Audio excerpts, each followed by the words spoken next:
భారతదేశంలో భారత రాజ్యాంగాన్ని అవసరమైనప్పుడు ఎన్నో మార్పులు చేశారు సార్.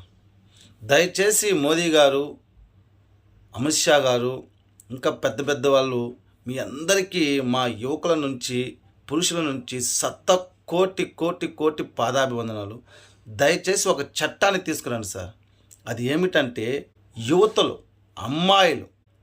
అమ్మాయిలకు కూడా బైక్లో వెళ్తుంటే లైసెన్స్ లేకపోతే, పొల్యూషన్ లేకపోతే, ఇన్సూరెన్స్ లేకపోతే, ఆర్సీ లేకపోతే, హెల్మెట్ లేకపోతే ఇలా అన్నిటికీ ఎలా ఫైన్ వేస్తున్నారో అలాగే అమ్మాయిలు కూడా డ్రెస్సింగ్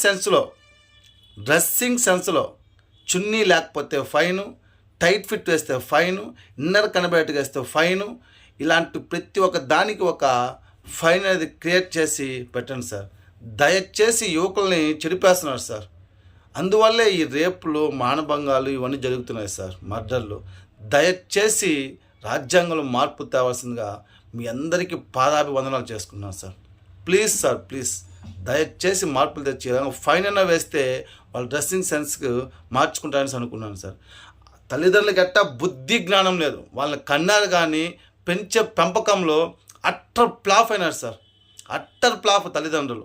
వాళ్ళు మార్పు చేయనప్పుడు సమాజంలో ఉన్న మనమన్నా మార్పు చేయాలి సార్. దయచేసి ఒక పని చేయండి sir. Please sir, please please please.